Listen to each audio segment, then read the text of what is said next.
Welcome to జనమ్మట. నేను మీ చంద్ర.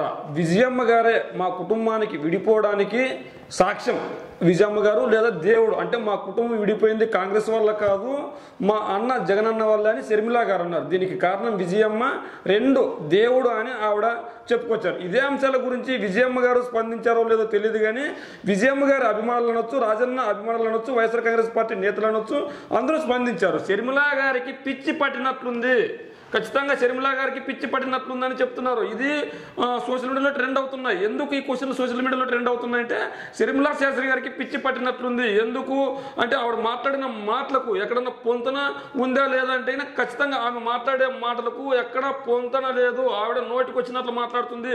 విజయమ్మ గారు ఖచ్చితంగా విజయమ్మ గారు తమ కుటుంబానికి విడిపోవడానికి కారణం ఎవరు అంటే విజయమ్మ గారు, తర్వాత దేవుడు సాక్ష్యం అని చెప్తుంది. ఇదే నేపథ్యంలో మరి ఆవిడకి కొన్ని ప్రశ్నలు సంధిస్తున్నారు.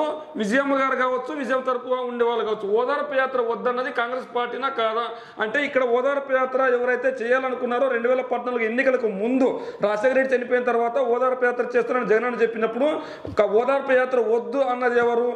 కాంగ్రెస్ పార్టీ కదా. దీనికి సాక్ష్యం షర్మిల గారు కదా, షర్మిల శాస్త్రి గారు కదా అని కూడా ప్రశ్నిస్తున్నారు.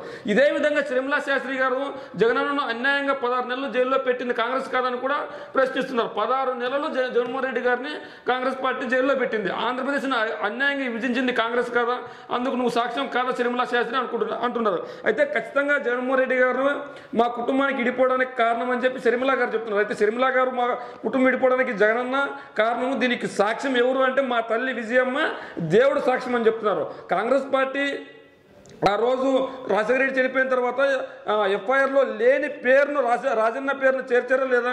మీరు తెలంగాణలో రాజ్యాన్ని తెస్తాను, అందుకే వైఎస్ఆర్ టీపీ పార్టీని పెట్టాము, వైఎస్ఆర్ టీపీని పార్టీ పెట్టి రాజ్యాన్ని తెస్తానని తెలంగాణలోకి వెళ్ళి పార్టీ ఓపెన్ చేసావు. మరి ఓపెన్ చేసిన మీరు ఎందుకు అక్కడ దుకాణం సర్దేశావు? విజయమ్మ గారు ఖచ్చితంగా సాక్ష్యంగా ఉన్నారు. ఎవరికి సాక్ష్యంగా ఉన్నారు?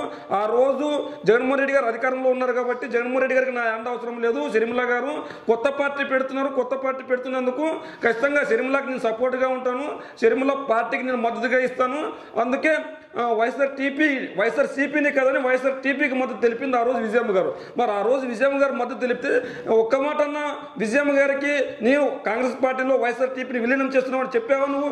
ఎందుకు మీ తల్లి అయిన విజయమ్మ గారికి నువ్వు వైఎస్ఆర్ టీపీని విలీనం చేస్తున్నప్పుడు చెప్పలేదు? ఎందుకు వైఎస్ఆర్ టీపీని కాదని కాంగ్రెస్ పార్టీలో జాయిన్ అయినప్పుడు నీ తల్లిని నీతో పాటు నీ వెంట ఎందుకు తీసుకెళ్ళలేదు?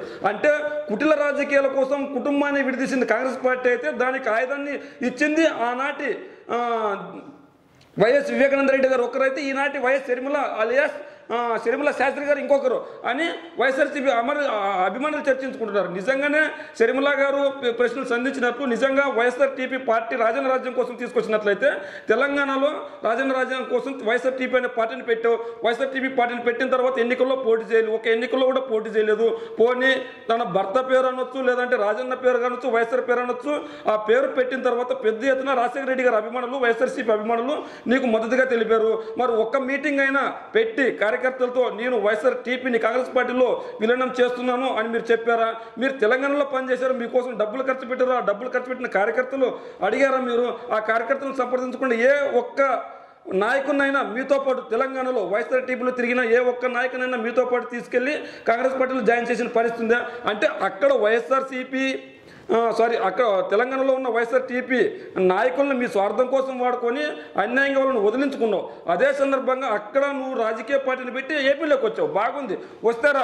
కానీ జగన్మోహన్ రెడ్డి గారి వల్లే మా కుటుంబము ఈ రాష్ట్రం విడిపోయింది అనేది నీకు ఎంతవరకు కరెక్ట్? అంటే దీనికి సాక్ష్యం విజయమ్మ అన్నారు. అంటే విజయమ్మ గారు బయటకు వచ్చి మాట్లాడలేరనే ఖచ్చితంగా మాట్లాడే రోజులు బయటకు వస్తాయి. ఎందుకంటే నువ్వు మాట్లాడే ప్రతి మాటకు విజయమ్మ గారు సమాధానం చెప్తారు. మీరు మాట్లాడే ప్రతి మాటకు విజయమ్మ గారు సమాధానం చెప్తారు. ఎందుకు? రాజశేఖర రెడ్డి గారు చనిపోయిన తర్వాత కాంగ్రెస్ పార్టీ జగన్మోహన్ రెడ్డి గారిపై కేసులు పెట్టిందా లేదా? రాజశేఖర రెడ్డి గారు చనిపోయిన తర్వాత రాజశేఖర రెడ్డి గారి పేరు ఎఫ్ఐఆర్లో నమోదు చేసిందా లేదా? కాంగ్రెస్ పార్టీ మన రాష్ట్రాన్ని విడగొట్టిందా లేదా? అదే కాంగ్రెస్ పార్టీ మీ కుటుంబంలో ఒక్కరైన వివేకానంద రెడ్డి గారిని మీ తల్లి విజయమ్మ పైన పోటీ పెట్టిందా లేదా? మీ అన్న జగన్మోహన్ రెడ్డి గారి పైన పోటీ పెట్టిందా లేదా? వీటన్నిటికీ నువ్వు సమాధానం చెప్పగలుగుతావా? వీటన్నిటికీ నువ్వు సాక్ష్యం కదా?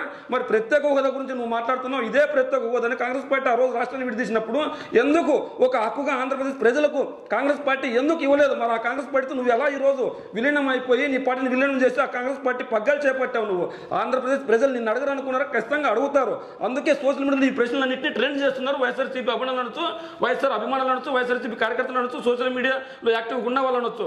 అంటే జగన్మోహన్ రెడ్డి గారు ఖచ్చితంగా రాజకీయాల కోసం కాదు, పేద ప్రజల కోసం మంచి చేయడానికే వచ్చారు. ఆ రోజు మీ అన్న జగన్మోహన్ రెడ్డి గారు పాదయాత్ర మొదలుపెట్టినప్పుడు, ఓదార్పు యాత్ర మొదలుపెట్టినప్పుడు కాంగ్రెస్ పార్టీని అర్జీని పెట్టుకుంటే ఖచ్చితంగా వద్దు, నీకు పేరు వస్తుంది, నీ ఓదార్పు యాత్ర ఆప్ చేయ అనిందా లేదా కాంగ్రెస్ పార్టీ? మరి దానికి నువ్వు సాక్ష్యం కాదా? మరి వీటన్నిటికీ సమాధానం చెప్పకుండా మా కుటుంబాన్ని విడదీసింది జగనన్న ఏ విధంగా నీ కుటుంబాన్ని విడదీస్తారు? జగన్మోహన్ రెడ్డి గారు ఏ విధంగా నీ కుటుంబాన్ని విడదీస్తారు? రాజశేఖర రెడ్డి గారికి 2 బిడ్డలు, ఒకరు జగనన్న అయితే 2 మీరు. పెళ్లి చేసుకున్న తర్వాత మీరు అత్తారింటికి వెళ్ళిపోతారు. మీరు అత్తారింటికి వెళ్ళిపోకుండా రాజన్న దగ్గరే ఉన్నారు. మరి రాజన్న దగ్గర ఉన్నా కూడా ఈ రోజు లోటస్ పాండ్లో ఎక్కడైతే రాజశేఖర రెడ్డి గారి బిడ్డల్లో ఒకరైన జగన్మోహన్ రెడ్డి గారికి ఎక్కడైతే ఇల్లు ఉందో అదే ప్లేస్లో నీకు కూడా ఇల్లు ఇచ్చారు కదా, నీకు ఇంకెక్కడ ఇవ్వలేదు. నువ్వు ఈరోజు 2019 ఎన్నికలప్పుడు జగనన్న 2019 ఎన్నికలప్పుడు కావచ్చు, 14 ఎన్నికలప్పుడు కావచ్చు, జగనన్న వదిన బాణాన్ని నేను అని చెప్పేవాళ్ళవా? నా కోసం కాదు, మన రాష్ట్రాన్ని బాగు చేయడానికి నేను ప్రచారం చేస్తున్నాను చెప్పేవాళ్ళదా? నాకు ఎటువంటి అధికార దాహం లేదు, నేను అధికారం కోసం కాదు, పేద ప్రజల కోసం నేను ప్రచారం చేస్తున్నాను, మా ఆయనని గెలిపించుకోవడానికి ప్రచారం చేస్తున్నాను నువ్వు చెప్పేవాళ్ళదా? ఈ రోజు కాంగ్రెస్ కుటిల ప్రయత్నంలో నువ్వు ఒక పావుగా అయ్యావు. అందులో భాగంగానే ఈ రోజు ఈ మాటలన్నీ మాట్లాడుతున్నావు. నీకు స్క్రిప్ట్ రాసిస్తుంది కాంగ్రెసా లేదా ఏబిఎన్నా సిబిఎన్నా అని వైఎస్ఆర్సీపీ నాయకులు ఈ రోజు నిన్ను ప్రశ్నించే సాగి తెచ్చుకోగలిగావు. నీకంటూ ఒక అభిమానులు ఉన్నారు. ఆ అభిమానులు ఈ రోజు నిన్ను చిదరించుకొని నీ వైపు ఉండకుండా స్వతంత్రంగా వైఎస్ఆర్సీపీ పార్టీ కావచ్చు, జగన్మోహన్ రెడ్డి గారికి కావచ్చు మద్దతు తెలుపుతున్నారు. ఎందుకు మద్దతు తెలిపే అవకాశం వచ్చింది అంటే ఈ రోజు కాంగ్రెస్ పార్టీ నీ కుటుంబాన్ని ముమ్మాటికి ఖచ్చితంగా 100కి 100% విడగొట్టింది కాబట్టి వైఎస్ఆర్ కాంగ్రెస్ పార్టీ తరఫున నిల్చున్న ప్రతి ఒక్క అభ్యర్థిని 2014లో కావచ్చు, 2019లో కావచ్చు ఘన మెజారిటీతో గెలిపించారు. నీ కాంగ్రెస్ పార్టీ రాష్ట్రానికి అన్యాయం చేసింది కాబట్టి 2014 ఎన్నికల్లో కావచ్చు, 2019 ఎన్నికల్లో కావచ్చు డిపాజిట్లు దేవుడు ఎరుగు కనీసం 100 కంటే తక్కువ ఓట్లు వచ్చిన పరిస్థితి. నిజంగానే వైఎస్ఆర్ కుటుంబాన్ని కాంగ్రెస్ విడిగొట్టిందే, జగన్ విడిగొట్టిందే? మీ కామెంట్ రూపంలో తెలియజేయండి.